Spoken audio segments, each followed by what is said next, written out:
And we're back with part 3 of Build Better Batteries, a series that dives deep into the real-world complexities behind battery materials and cell projects.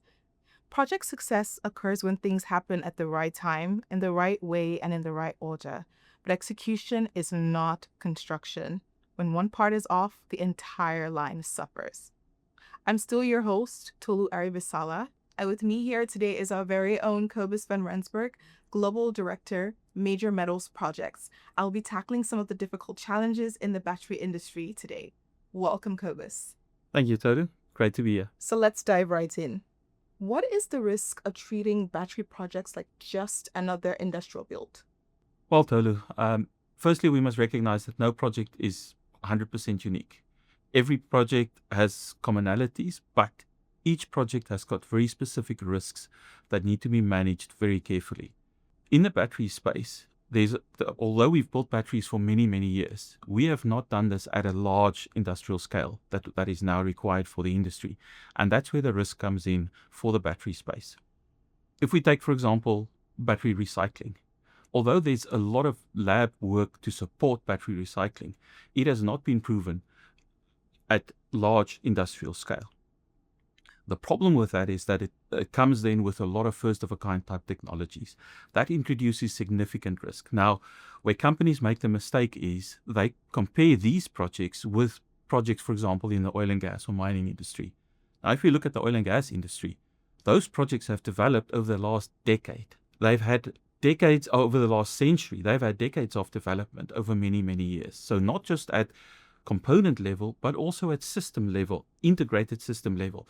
They've had the benefit of significant development over many, many years. The battery industry is not at that space, especially not in the West. And that is the risk of treating the battery projects in the battery space the same as in the oil and gas space. So can you explain how poor sequencing adds risk and cost? Yes, Tolu.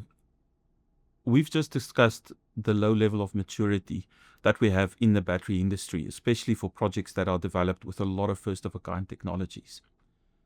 Now we compound that risk by not following proper project sequencing. Now, what do we mean with sequencing? Project sequencing is based on a body of knowledge that was developed over many years in a large part of the industry globally. It's called different things in different industries, but the premise is the same. You start with several different concepts. Generally, that's called the concept study. Now, at Hatch, we call that FEL 1. FEL is front-end loading. You take that different concepts, you pick one or two of those that give you the best results, and you develop that further.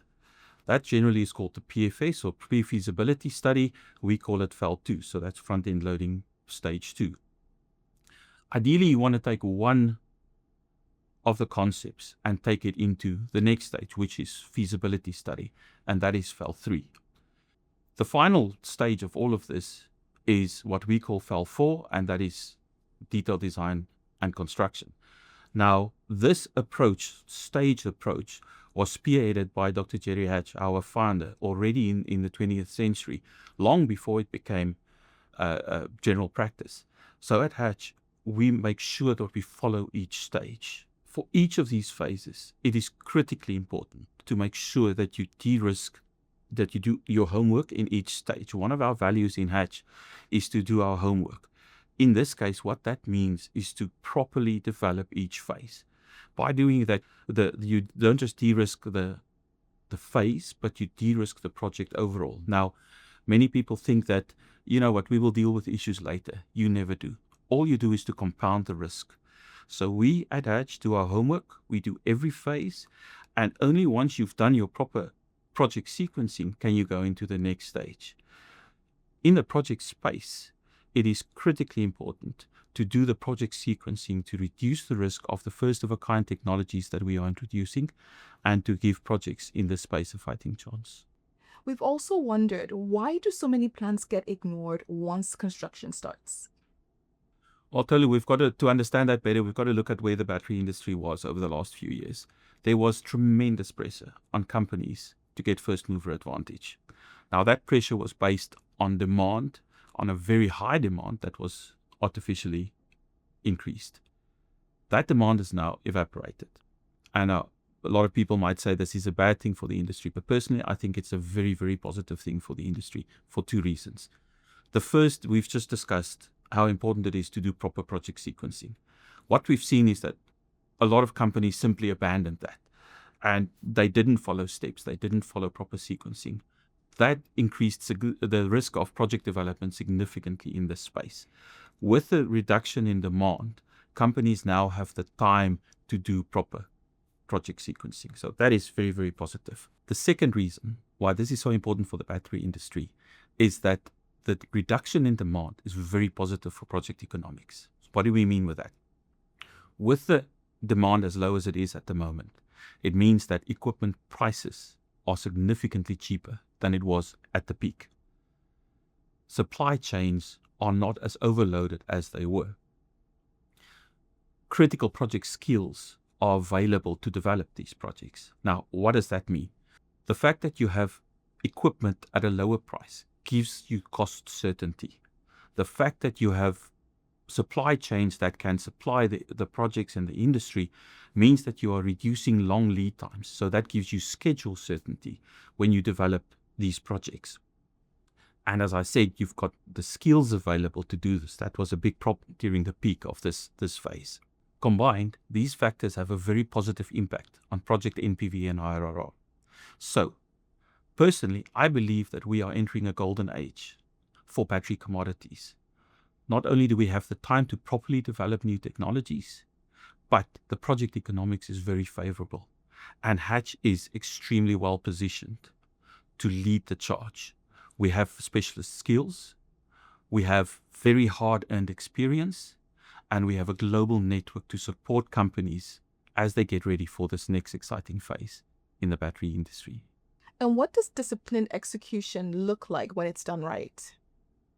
Disciplined execution for us goes further than just doing the stages. We've previously discussed how important it is to do each stage properly, to do your homework to make sure that we de-risk not only that stage, but the project overall.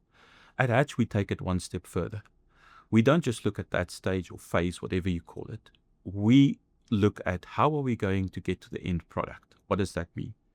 Even during the early stages of the project, we look at how are we going to build or construct this, how are we going to commission it, and how are we going to operate the plant. That becomes a fundamental part of how we design, of how we procure, and of how we strategize on a project.